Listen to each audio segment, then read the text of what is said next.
कांतारा महिमा एपिसोड 11।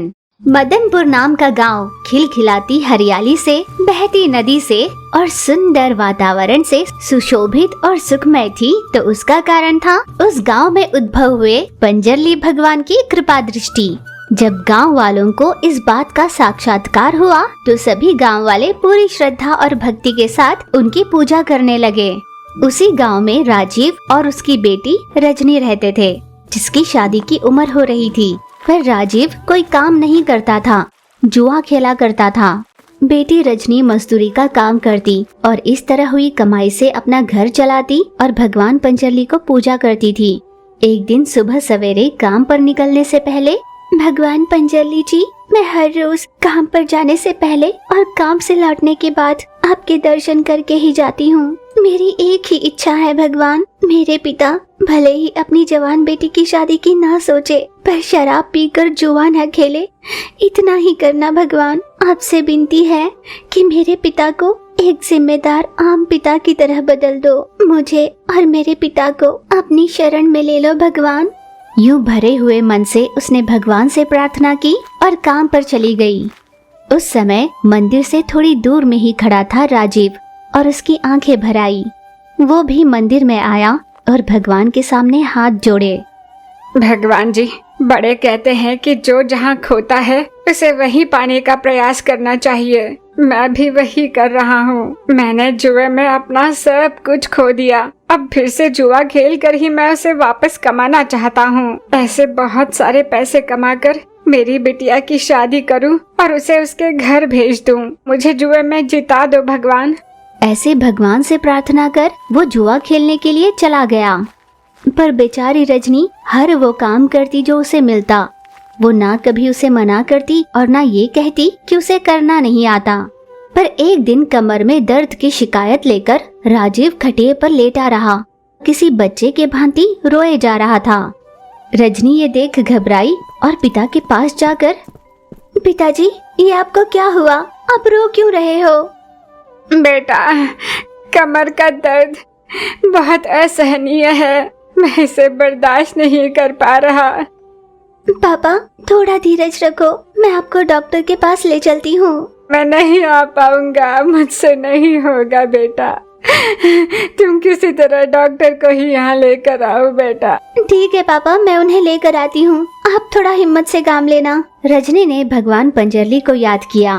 हे भगवान पंजरली जी, आपके ही भरोसे काम कर मैं जैसे तैसे अपने पिता का ध्यान रख रही हूँ। मेरे पिता को इस कमर दर्द से छुटकारा दिलाओ भगवान। यूं मन ही मन उनसे प्रार्थना की और रजनी तुरंत गांव के डॉक्टर मुरली के पास गई। उसने डॉक्टर से मिलकर सारी बात कही तो डॉक्टर ने एक पल भी नहीं गवाया और तुरंत राजीव को देखने उनके घर पर पहुंचे। देखिए, आपके पिता की हालत को देखकर जैसे दर्द किडनी में है। अच्छा होगा अगर इनका आप टेस्ट करा लें। दर्द की असली वजह पता चल जाएगी। डॉक्टर ने रसीद लिख कर दी और रजनी की दी फीस लेकर वो वहां से चले गए। रजनी खटिए पर लेटे अपने पिता के पास आकर बैठी और उनसे बातें करने लगी। यूं बातें करते करते राजीव सो गया। रजनी तुरंत भगवान पंजरली के मंदिर चली गई।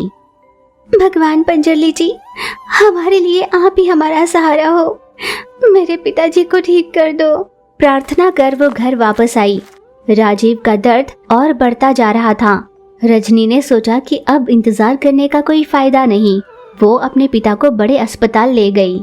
डॉक्टर ने रजनी से कहा, आपके पिता के दोनों किडनी खराब हो चुके हैं। अब कम से कम एक किडनी अगर ना लगवाई जाए तो वो नहीं बच सकते। पर डॉक्टर साहब, पर मेरे पिता तो शराब नहीं पीते। भले ही वो शराब न पीते हो, पर उनकी दोनों किडनी खराब हो चुकी हैं। वो कुछ ही दिन जी पाएंगे, आगे आपकी मर्जी। इतना कहकर डॉक्टर वहां से चले गए। रजनी की समझ में नहीं आ रहा था कि वो आखिर क्या करे। रात हो रही थी। डॉक्टर्स के दिए इंजेक्शन के असर से राजीव गहरी नींद में था। रजनी भगवान पंजरली की प्रार्थना करते करते वो भी सो गई। अपनी भक्त को इतने दर्द में देखकर सपने में भगवान पंजरली ने उसे दर्शन दिए। उन्होंने जोर से गूंज लगाई, भगवान जी, आप मेरे पिता को अपने साथ ले जाने आए हो ना? मुझे अकेला करने आए हो ना? बेटा, पर अगर तुम्हारे पिता के बचने के कुछ भी आसार हो तो तो तुम क्या करोगी? मैं अपनी जान देकर भी अपने पिता की जान बचाऊंगी भगवान जी। अगर तुम्हारी जान ही नहीं रही तो तुम्हारे पिता का कौन ख्याल रखेगा?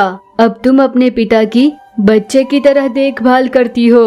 अब इस बीमारी के चलते वो अस्पताल में दाखिल है, आगे कौन उनका ख्याल रखेगा? अब मैं क्या करूं? ये तुम्हें खुद सोचना होगा रजनी। पिता से प्यार उन्हें बचा कर रखने में नहीं बल्कि उनका ध्यान रखने में भी होता है। कुछ ऐसा सोचो कि तुम दोनों भी जिंदा रह पाओ। मेरा आशीर्वाद सदा तुम्हारे साथ रहेगा। भगवान जी सपने से गायब हो गए। वो तुरंत अपने पिता के पास गई और उन्हें देखने लगी। तब अचानक उसे खुद की किडनी याद आई। वो तुरंत डॉक्टर से मिली, उनसे यही बात की। डॉक्टर ने सारे टेस्ट किए और कहा कि उसकी किडनी राजीव के लिए सही होगी। फिर ऑपरेशन कर एक किडनी डॉक्टर्स ने राजीव को दे दी। उन दोनों को एक नई जिंदगी मिली। रजनी मंदिर गई। भगवान जी, आपके बताए उपाय से ही मैं और मेरे पिता आज हम दोनों जीवित हैं। आपसे आशीर्वाद लेकर काम पर जाने के लिए आई हूँ भगवान जी। भगवान पंजरली ने फिर से उसे दर्शन दिए। जोर से गूंज लगाई। मैं आज एक बात बताने आया हूँ बेटा। तुम जैसी बेटी पाकर तुम्हारे पिता धन्य हो गए हैं। मैं भी उतना भाग्यशाली बनना चाहता हूँ। सदा सुखी रहो। गूंज लगाते हुए वे चले गए और रजनी खुशी खुशी काम पर चली गई। रात का समय था। सारा गांव शांति से सो रहा था। वीर और सुजाता नाम के गरीब पति पत्नी उस घोर अंधेरे में लालटेन लेकर घर से बाहर निकले। गांव में हर तरफ सन्नाटा था। पति पत्नी हाथ में लालटेन लिए धीमे कदमों से गांव से दूर रहे भगवान पंजरली के मंदिर जा रहे थे। लालटेन की रोशनी में भगवान पंजरली की ओर देखते हुए पूरी विनम्रता और आस के साथ लाचार होकर उनसे प्रार्थना कर रहे थे। भगवान जी, मुझसे और इंतजार नहीं होता। अब हमें संतान सुख दीजिए। मैं और अपने लिए बांझ का लांछन नहीं सह पा रही। हाँ भगवान जी, हम मेहनत से मजदूरी कर जैसे तैसे घर चलाते हुए आपकी हर रोज पूजा करते हैं। संतान रहित होने पर लोगों के ताने हमने दिल पर पत्थर रख कर सुन लिए। पर अब हमसे और नहीं सहा जाता भगवान जी। या तो हमें संतान सुख दीजिए या फिर हमारी जान लेकर हमें इस अधूरे जीवन से मुक्ति दिला दीजिए। यूं प्रार्थना करते हुए वीर ने अपने साथ लाई हुई जहर की बोतल बाहर निकाली। उस जहर की बोतल को देखते हुए दोनों उदास हो रहे थे कि तभी भगवान पंजरली उनके सामने प्रकट हो गए और उन्होंने एक जोर की गूंज लगाई। उस गूंज से सारा गांव दहल गया। साक्षात भगवान पंजरली को अपने सामने देख वीर और सुजाता गदगद हो उठे। संतान के लिए इतने दुखी हो रहे हो, पर माता, जैसे ही तुम्हें पुत्र संतान प्राप्त होगा तुम्हारे पति का देहांत हो जाएगा। क्या आपको ये मंजूर है? भगवान पंजरली से ये सुनकर वीर और सुजाता और भी दुखी हुए और असमंजस में एक दूसरे की ओर देखने लगे। भगवान जी, मैं इसके लिए तैयार हूँ। ये आप क्या कह रहे हो जी? हाँ सुजाता, वैसे भी बच्चों के जन्म के कुछ समय बाद मैं मर जाऊंगा ना। वैसे भी जो जन्म लेता है वो चिरकाल जीवित तो नहीं रहता ना। कभी ना कभी तो सबको मरना ही है।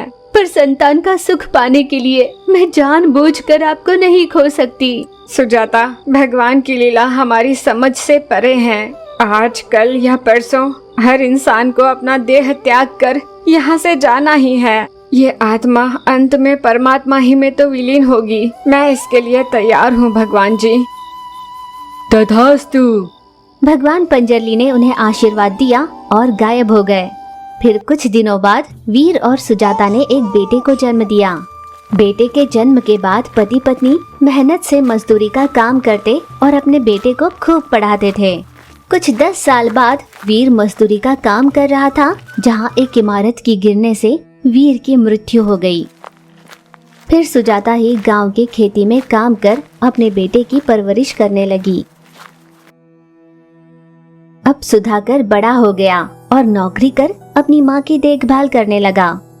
फिर सुजाता ने अपने बेटे की शादी कावेरी नाम की एक लड़की से की।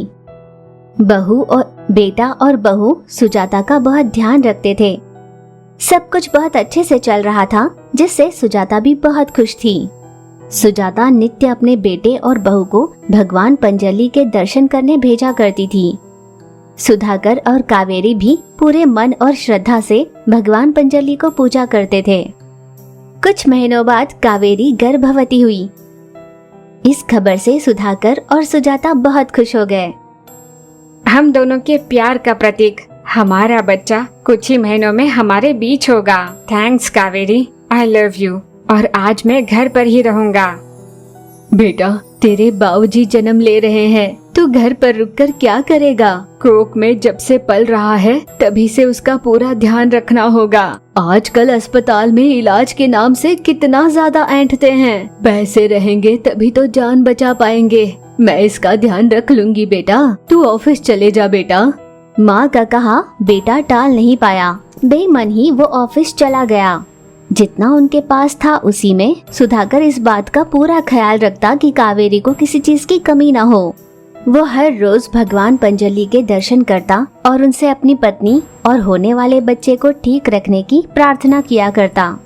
फिर कावेरी को 9वां महीना लग गया। उसे प्रसव वेदनाएं हो रही थी तो सुधाकर तुरंत उसे अस्पताल ले गया। बेड पर लेटी कावेरी भगवान पंजली का नाम स्मरण कर रही थी। उनके घर जुड़वा बच्चों ने जन्म लिया। कावेरी और बच्चे बिल्कुल सलामत थे तो वो उन्हें लेकर अपने घर लौटा। बच्चों की किलकारियों से घर गूंज उठ रहा था। उनकी अटखेलियों से घर में सभी खुश थे। पर दुर्भाग्यवश उस रात दिल का दौरा पड़ने से सुधाकर की मृत्यु हो गई। उसकी मौत से जैसे कावेरी की दुनिया ही उजड़ गई थी। बस हफ्ते भर में ही अपने बेटे को खोने के बाद सुजाता कावेरी और उसके बच्चों को ही अपशकुन मान रही थी। उस दिन से सुजाता का रवैया ही बदल गया। अरे कुलक्षणी, अब यहाँ रहकर क्या मेरी भी जान लेगी? सासू माँ, आप ऐसी बातें क्यों कर रही हैं? अब तू इस घर में बच्चों के साथ नहीं रह सकती। अभी इसी वक्त मेरा घर छोड़कर चली जा। तुम यहाँ रहोगे तो मेरी भी जान लेकर छोड़ोगे।